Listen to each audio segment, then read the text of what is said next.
Hi guys! ఈ రీసెంట్‌గా ఓటీటీలో 'బచ్చలమల్లి' అనే మూవీ అయితే వచ్చింది. సో, ఈరోజు వీడియోలో ఈ స్టోరీ ఏంటి? ఈ మూవీలో ప్లస్ పాయింట్స్ ఏంటి? మైనస్ పాయింట్స్ ఏంటి? ఇవన్నీ తెలుసుకునే ముందు ఎవరైతే మన ఛానెల్‌ని కొత్తవారు చూస్తున్నారో తప్పకుండా ఛానెల్ సబ్స్క్రైబ్ అయితే చేసుకొని ఒక లైక్ అయితే ఏసుకోండి. ఇక కథ విషయానికెళ్ళిపోతే ఈ సినిమా 1995 నుంచి 2005 మధ్యలో నడిచే సెటప్ అయితే మనకు కనిపిస్తుంది.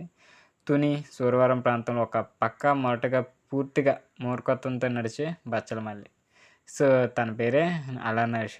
మనకు ఆ క్యారెక్టర్‌లో కనిపిస్తాడు. అయితే తన జీవితంలో ఇలా ఎందుకు మారిపోయాడు? తన జీవితంలో ఎంతగానో ప్రేమించిన కావేరితో తన ప్రేమ ఎందుకు ఏమైంది? సో, ఆ ప్రేమ కథ ఏమైంది?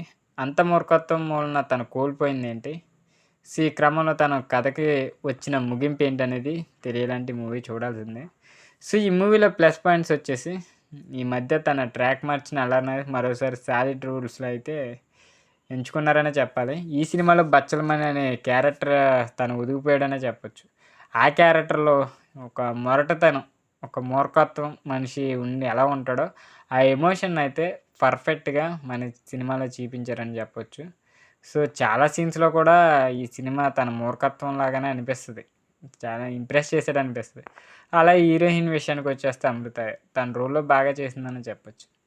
ఇద్దరి మధ్య లవ్ ట్రాక్ కూడా చాలా బావుంటది. ఒక పాయింట్‌లో ఇద్దరు లవ్ వర్సెస్ మూర్ఖత్వం పాయింట్ సినిమాలనైతే చెప్పాలి. సో, అలా మెప్పించిందనైతే చెప్పాలి. లవ్వు, ఇటు మూర్ఖత్వం రెండును. ఈ కెమిస్ట్రీ అయితే సినిమాలో బాగుంది. ఈ సినిమాలో కనిపించే మెయిన్ క్యారెక్టర్స్ అంతా మంచి క్యారెక్టర్సే. ప్రతి చిన్న, పెద్ద యాక్టర్ కూడా ఈ సినిమాలో మంచి స్కోప్ కనిపిస్తుంది. సో, దీంట్లో ఈ రోహిణి ఎమోషనల్ పర్ఫార్మెన్స్‌తో మరోసారి ఆకట్టుకున్నారని చెప్పొచ్చు. అలాగే కోట జయరాం, ఇక అచ్యుత్, ముఖ్యంగా రావు రమేష్‌లు అయితే సాలిడ్ పర్ఫార్మెన్స్ అయితే ఇచ్చారు. సెకండ్ హాఫ్‌లో కొన్ని ట్విస్టులు, క్లైమాక్స్ ఎమోషన్ సీన్స్ అయితే బాగున్నాయి. ఇక ఈ మూవీలో మైనస్ పాయింట్స్ ఏంటంటే అల్లరి నరేష్ పాత్ర తీర్చిదిద్దిన విధానం బాగుంది. కానీ అందులో ఇంకొంచెం క్లారిటీ ఉండుంటే బాగుండనిపిస్తది. అలాగే ఈ స్టోరీ కూడా మరీ అంత కొత్తగా కూడా అనిపించదు. పలు సీన్స్ అయితే రెగ్యులర్‌గానే కనిపిస్తాయి. సో, ఇక పలు సీన్స్ ముందే ఊహించే రకంగానే అనిపిస్తాయి. వీటితో పాటు హీరో రోల్‌కి తన మూర్ఖత్వం ధోరణి ఎందుకు పతక స్థాయిలో వెళ్ళిందనేది ఇంకో టైంలో కొంచెం ఓవర్ పోతున్నట్టయితే పక్కదారి పట్టినట్లు అనిపిస్తాయి. అలాగే క్లైమాక్స్ ఎపిసోడ్ ఒక మాత్రం ఆహ్, డెఫినెట్‌గా అందరికీ ఎక్కకపోవచ్చు. సో, అల్లరి నరేష్‌పై చూపించే ఒక విషాదాంతం కొంచెం ఫోర్స్‌గా అండ్ అర్ధరహితంగా అయితే అనిపిస్తది. ఇంకొంచెం వేరేలా పెట్టి తన పాత్ర ఏదైతే ఉందో ఒక సరైన ముగింపు ఇచ్చుండుంటే బాగుండేది. ఇక టెక్నికల్ విషయానికొస్తే ఈ సినిమాలో టెక్నికల్ విభాగం పర్వాలా. చాలా సీన్స్ అయితే వీఎఫ్ఎక్స్ వీక్‌గా ఉండటం వలన బ్యాక్‌గ్రౌండ్‌లో విలేజ్ నేటివిటీ సహజత్వం లోపించినట్టు కనిపిస్తది. ఇక విశాల్ చంద్రశేఖర్ ఇచ్చిన కొన్ని సాంగ్స్ అయితే బాగున్నాయి. సో, రిచర్డ్ ఎం. నాథన్ ఇచ్చిన సినిమాటోగ్రఫీ బాగుంటది. పాతకాలం నాటి విజువల్స్‌నైతే సినిమాలో నేపథ్యంగా తగ్గట్టుగా చూపిచ్చారు. ఇక ఎడిటింగ్ వర్క్ పర్వాలా.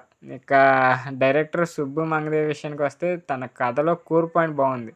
ఇక అల్లరి నరేష్ సాలిడ్‌గా ప్రెజెంట్ చేశారు. ఒక మూర్ఖుడు ఎలా ఉంటాడో, ఎలా మసులుతాడో అలాగే చూపిచ్చారు.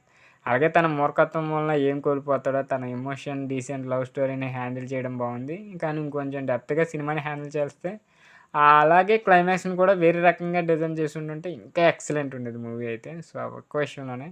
సో, ఇంకా మొత్తంగా ఈ మూవీ బచ్చలమల్లి మాస్ కనిపించే ఎమోషనల్ మూర్ఖుడు కథనే చెప్పొచ్చు. తన రోల్‌లో నరేష్ సాలిడ్ పర్ఫార్మెన్స్ అయితే ఇచ్చాడు. సో, ఇక తన రోల్‌కి పూర్తి న్యాయం అలాగే తన చేయగా సినిమాలో క్యారెక్టర్ కూడా ఎమోషన్స్ ఇంప్రెస్ చేసాయి. కాకపోతే ఇంకొంచెం డెప్త్‌ని తన రోల్‌ని చూపించి ఉండాల్సింది. అలాగే క్లైమాక్స్ కూడా అలాంటి ముగింపు ఇచ్చి ఉండాల్సింది కాదనిపిస్తది అంతే.